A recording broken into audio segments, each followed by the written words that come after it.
Bonjour à tous. Bonjour à tous. Alors parmi les plats que vous nous avez conseillé de goûter ici au Québec, vous nous avez conseillé plein de plats, dont le pâté chinois. Alors le pâté chinois apparemment ça ressemble quand même pas mal à l'hachis parmentier, c'est un plat qu'on fait de temps en temps. Il y a quelques variantes entre la version pâté chinois et la version hachis parmentier. Et donc on va essayer de la faire et puis on va voir ce que ça donne. C'est parti! Et donc pour cette recette, on va avoir besoin de pommes de terre, environ 1 kg, 1 kg et demi. Bon là il y a beaucoup plus, elles viennent du Québec. Du lait, du beurre. Alors nous on met un petit peu de sauce tomate, du bouillon de poulet. Vous pouvez faire avec du veau ou du bœuf comme vous voulez. 2 œufs, de l'ail, un oignon, des tomates, poivrons, du fromage râpé. Ici on a fait avec ce qu'on avait, des épices, de la crème de maïs et un peu de viande hachée. Donc on a la chance d'être deux, donc on va pouvoir se répartir la tâche. Pendant que Maud épluche les pommes de terre et les met à cuire, parce que c'est ça qui va être le plus long, donc il faut qu'on s'y mette tout de suite. Moi je vais attaquer la découpe de l'oignon, des poivrons et de l'ail, etc. Voilà, tout ce qui va servir à la cuisson de la viande tout à l'heure. Donc en fait on va couper le plus finement possible l'oignon et les poivrons, parce que nous on a des petits monstres qui n'aiment pas trop les légumes. Et donc plus ça va être fin, plus ça va passer dans... On va accepter de le manger. Dans le reste, voilà. Donc nous on a l'habitude de faire comme ça et puis ça passe d'habitude très bien. La petite astuce. On va faire ça donc avec l'oignon, avec le poivron, avec l'ail et les petites tomates. Alors c'est comme vous voulez, nous on met des petites tomates parce que voilà, ça fait sympa dans la sauce.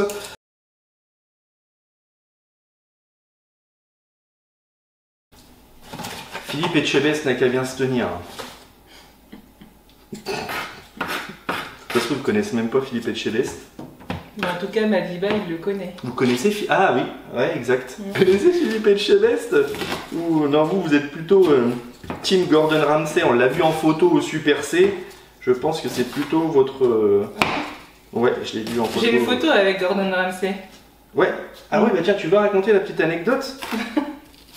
À Bordeaux, on a la chance d'avoir les deux restaurateurs qui sont l'un en face de l'autre.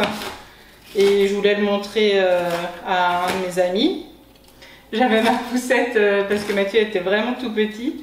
Et là, je vois pas tous les commis de Gordon Ramsay qui sortent. Incroyable. Je me dis, oh, bah quand même, c'est incroyable, oui.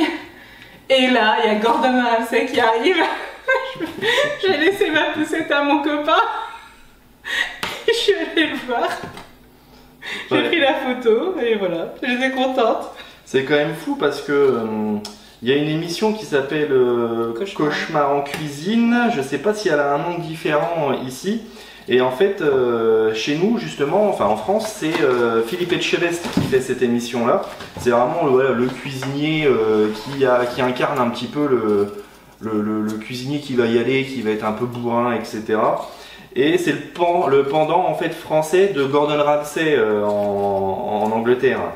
Et ils ont à Bordeaux leur restaurant l'un en face de l'autre. Dans l'Opéra, vous avez le restaurant de Philippe Etchebest, le 4e mur, et juste en face, vous avez le restaurant de Gordon Ramsay qui est dans un hôtel, le Grand Hôtel de Bordeaux. Et voilà. Et nous on l'a vu Philippe Etchebest. Oui, aussi. Ouais. D'ailleurs un jour j'ai pris Madiba dans ma carrière de VTC de chauffeur sur Bordeaux. Et j'ai pris Madiba dans la voiture sans savoir que c'était lui. Alors, laisse te honte. Je suis abonné à sa chaîne depuis je sais pas, 10 ans. Et donc, j'ai Madiba dans la voiture et il s'en va vers le 4e mur de Philippe Etchebest. Et il me questionne, il me dit est-ce que... est-ce que vous connaissez Philippe Etchebest? Je vais à son restaurant, etc. Donc moi je lui dis, on a mangé une fois avec ma femme là-bas. On a eu la chance de... Non mais à l'époque on y avait mangé une fois. D'accord. Et on a eu la chance de le voir, ou peut-être 2 fois, je sais plus. Et on avait eu la chance de le voir et donc je lui dis, je sais pas si vous allez le voir, mais en tout cas il y a des chances quoi. Et donc voilà, on part là-dessus.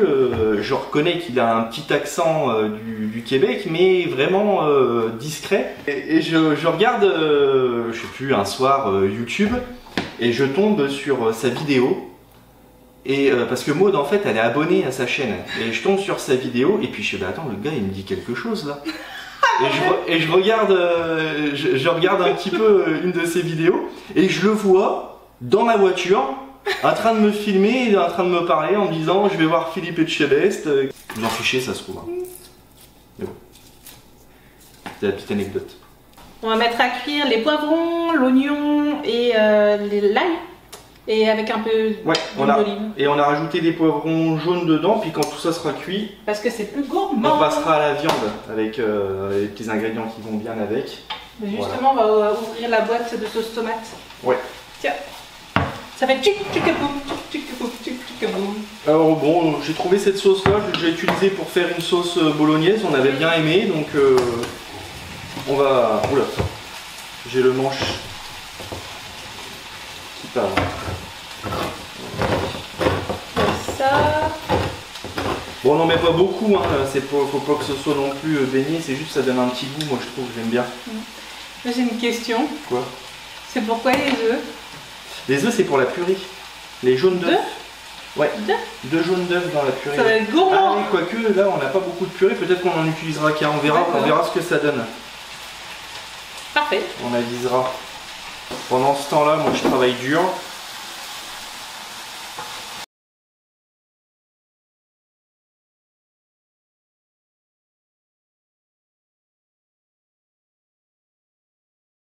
On est en plein dilemme pour la crème de maïs. On espère que ça donnera bien parce qu'on aime bien le maïs tout seul dedans. Deuxième tiroir. Et voilà, on sait pas. Bah on va tester, hein. Allez. Ça va être une petite dégustation. C'est comment? C'est sucré? Un peu sucré. C'est onctueux. Ah. C'est bon. Ouais. Bah voilà, c'est pas mal. Ok. Toi tu veux goûter? Ouais, allez, vas-y. Voilà. Je suis pas très courageux, je vais en prendre juste un petit bout comme ça.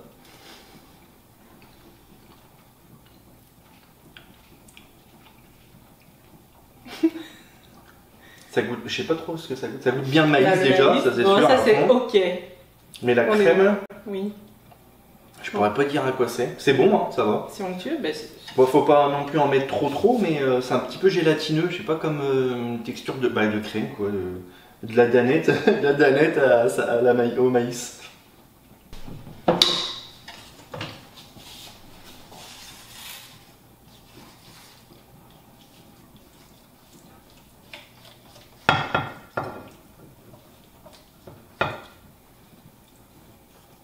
Des fois même on met des champignons dans le hachis parmentier. Ah oui, mais on est des grands mangeurs de champignons. Hein. On en met un peu partout, hein. Même dans la bolognaise on en met des champignons. Oui. Alors...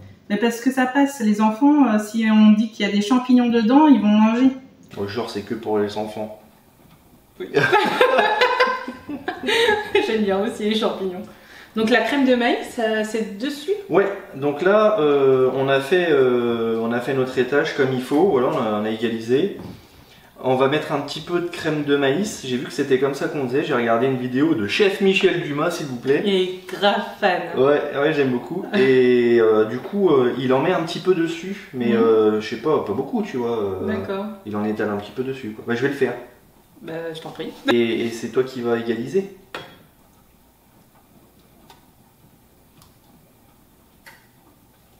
Voilà. J'en mets un peu partout et puis après on essaye de l'égaliser un peu partout. C'est très jaune, hein. Bah, c'est du maïs. J'espère que ça va plaire aux enfants. Je sais pas du tout. Je crains un petit peu pour Mathieu, malheureusement. Il y a beaucoup de Québécois qui nous regardent et alors on sait pas du tout si on fait bien la chose, vous nous direz. Alors on sait que normalement il n'y a pas de poivrons, hein, mais nous on en met quand même des poivrons. Plus ou pas? Je sais pas, t'en penses quoi toi?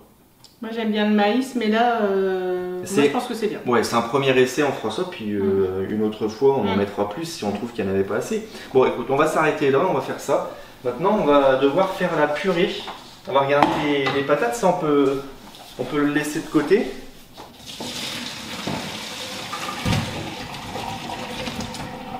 Hop. On va mettre à l'intérieur. Avec un peu de beurre. Voilà. Et puis bah là déjà on va presser, et puis au fur et à mesure on va ajouter du lait, des épices. Et oui. Il y en a qui mettent de la noix de muscade, moi je mets un petit mélange d'ail. J'en ai si tu veux. Ah, t'as de la buée. Voilà, donc là le plus gros est fait. Donc on va mettre un petit peu d'épices. L'œuf on va le mettre en tout dernier. D'accord. Le petit mélange d'épices magiques, c'est celui-là nous qu'on met.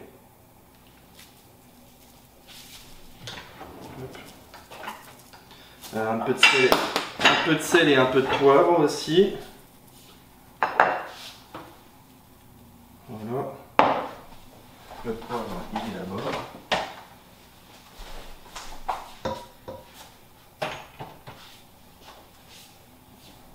Faut qu'elle ait du goût quand même, la purée. Hop, on va mélanger. Donc on rajoute un peu de lait. Alors la lâcher parmentier, par contre ça j'ai l'habitude d'en faire parce que j'aime bien faire ça. Hein, ma chérie, on aime bien manger de lâcher parmentier. Et je sais que la purée, il ne faut pas qu'elle soit trop liquide, sinon après ça fait... Enfin moi j'aime pas personnellement. De toute façon toi t'aimes pas la purée liquide alors... J'aime pas du tout la purée liquide, ça c'est clair. Moi je suis grave mais je mets de la crème d'habitude. Bah on pourrait, hein, mais ça va être riche parce qu'on a mis du beurre, on va rajouter un œuf, donc bon. Ça c'est du lait 1%. Donc écrémé finalement. Mais en vrai t'as raison, hein. Un petit peu de crème dedans, ça peut être bien gourmand aussi. Hein. C'est gourmand.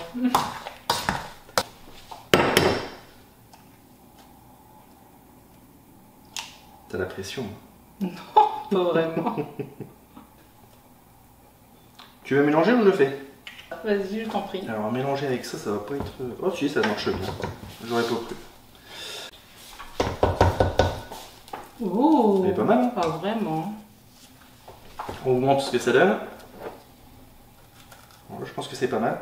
Alors après, j'avais regardé la vidéo de Guma et lui il met ça dans une poche à douille. Nous on y va à la bonne franquette, hein, on n'est pas des cuistots. Donc on va mettre ça dans notre plat. Hop. Ça, pas trop pratique. Bon, allez, on envoie ça au four pendant 20 minutes. 20 minutes? Allez, c'est parti. Ça va vous aider, mais protégez le bas du four. Ouais. Si vous faites la même recette.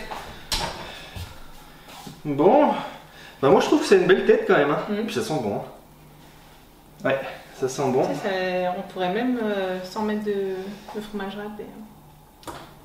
Ah ouais? Non. Bon, bah, nous on va le faire gourmand, mais on peut le faire sans fromage râpé. Tiens, vas-y, à toi l'honneur. Ah bah non, je me suis pas lavé les mains. Bon, alors moi mes mains sont propres. Donc on va mettre un petit peu de fromage. Il y en a peut-être un peu beaucoup là du fromage. Hop. C'est sûr qu'il y en a beaucoup, on va le mettre en fort. Ouais, j'aime bien quand il y a une petite croûte fromagère bien croustillante dessus. Je sais pas trop ce que ça va donner avec ce fromage là. On va voir. Tu prends pas avec les mains. Non mais je te Comment connais. il s'appelle y a pas un Marvel qui fait des trucs comme ça là? Oh bah ce serait Deadpool, je sais pas. Deadpool. Non. Moi je suis pas Deadpool. Bah vas-y, je t'ouvre le four, tu l'enfournes? Oui. Je tends, bon bah voilà, c'est parti pour donc 7 minutes t'as dit, et puis on va voir ce que ça donne. Ou pas plus, hein.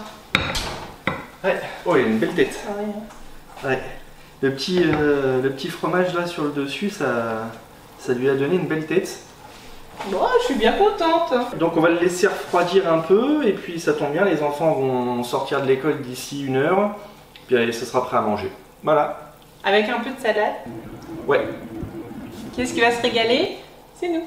On espère que cette vidéo vous a plu. N'hésitez pas à nous laisser en commentaire ce que vous en pensez, si vous avez des conseils pour améliorer la recette. Qu'est-ce qu'on pourrait faire pour la prochaine fois? Dites-nous en commentaire. Ouais. On sait pas si ça va être bon, on va tester tout à l'heure. Bon, j'ai aucun doute. Hein. Je pense que les enfants vont se régaler. En tout cas, ça sent bon. Ouais, on va vous tenir au courant. Merci encore pour vos commentaires bienveillants, c'est gentil à tous. À Bye bientôt. bye, à plus tard.